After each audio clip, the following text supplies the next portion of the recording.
পৃথিবীতে এমন একটা দেশ আছে যেখানে মানুষ থাকতে চায় না। ফাঁকা জমি পড়ে আছে, তবু কেউ থাকতে চায় না। ৮০% জমি সম্পূর্ণ খালি। এখানে কোনো যুদ্ধ নেই, কোনো দুর্ভিক্ষ নেই, কোনো নিষেধাজ্ঞা নেই। তাহলে কেন মানুষ থাকতে চায় না? কি এমন আছে এই দেশে যা মানুষকে দূরে রাখে? সত্যি জানলে হয়তো আপনি নিজেও সেখানে যেতে চাইবেন না। আজ আমরা এই ভিডিওতে দেখব কেন নিউজিল্যান্ডের ৮০% জমি খালি। স্বর্গের মতো এই দেশ, তবু কেন মানুষ থাকতে চায় না এই দেশে।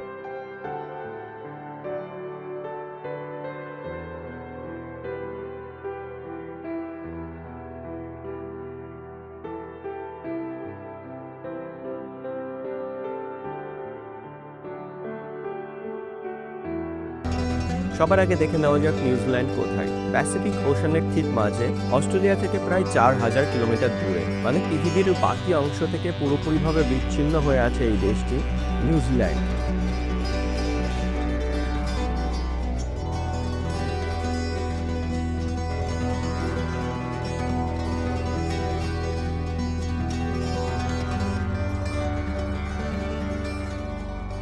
কলকাতা বা মুম্বাই থেকে যেতে সময় লাগে ১৮ থেকে ২২ ঘন্টার ফ্লাইট। তাহলে প্রথম এই দেশে মানুষ গেল কিভাবে?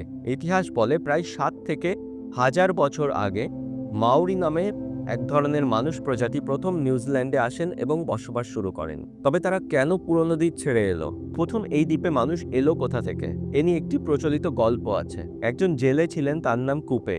সে সমুদ্রের মধ্যে মাছ ধরতেন। একটি দ্বীপের আশেপাশে মাছ ধরছিলেন, কিন্তু রহস্যজনকভাবে মাছগুলো তার নৌকা থেকে হারিয়ে যাচ্ছিল। এর কারণ ছিল একটি বিশাল অক্টোপাস।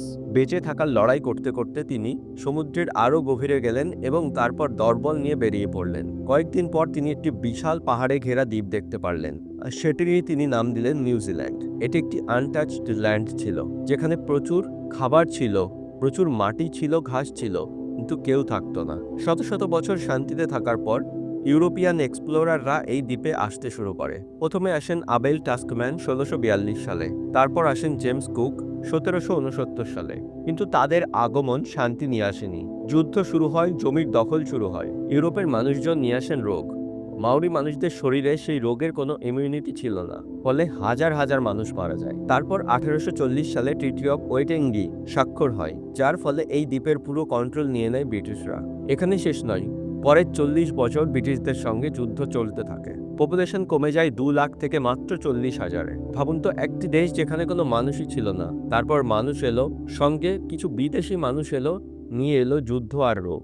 আর সেই ইতিহাসের প্রভাব আজও নিউজিল্যান্ডের ওপর দেখতে পাওয়া যায়। নিউজিল্যান্ডের দক্ষিণ অংশ বিশাল পাহাড় দিয়ে ঘেরা। এমন পাহাড় যেখানে রাস্তা বানানো কঠিন, বাড়ি বানানো অসম্ভব, চাষ করা যায় না। আর অন্যদিকে পূর্বের জমি খুব শুকনো এবং অনুর্বর, ফলে মানুষ থাকতে পারে না, ইনফ্রাস্ট্রাকচার তৈরি করা যায় না। তাই ৭০% দেশের মানুষ শুধু থাকেন নর্থ আইল্যান্ডে, আর বাকি ৫০% অকল্যান্ড শহরে। মানে পুরো দেশটি খালি, শুধু পাহাড় আর পাহাড়, আর মাঝে একটি শহর, সেখানেই সমস্ত মানুষের ভিড়। অকল্যান্ডেও আরেকটি সমস্যা শুরু হয়েছে। এত মানুষ এক শহরে থাকলে কি হয়?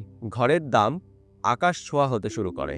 আজ অকল্যান্ড পৃথিবীর সবথেকে এক্সপেন্সিভ সিটিগুলোর মধ্যে একটি। সরকার কি করছে?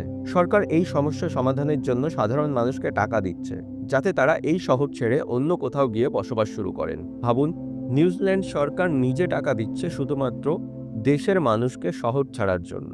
আরেকটি শকিং ফ্যাক্ট হলো নিউজিল্যান্ডের মানুষ ৫০ লাখ, কিন্তু নিউজিল্যান্ডে মানুষের থেকে ভেড়ার পপুলেশন অনেক বেশি। ভেড়া আছে প্রায় ৩ কোটি, মানে মানুষের থেকে ভেড়া ৬ গুণ বেশি।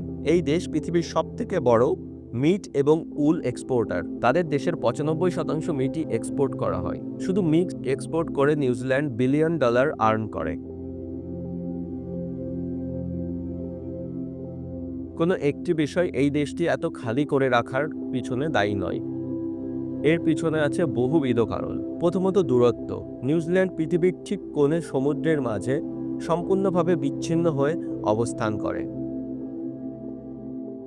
ইতিহাস, যুদ্ধ, রোগ এবং পাশাপাশি কঠিন ভৌগোলিক অবস্থান এই দেশটিকে বসবাসের অনুপযোগী করে তুলেছে। প্রাকৃতিক সৌন্দর্য থাকলেও এই দেশটি একটি অদ্ভুত দেশ, যেখানে প্রকৃতি এই দেশটিকে ঢেলে দিয়েছে, কিন্তু মানুষের জন্য এই দেশটি অত্যন্ত কঠিন।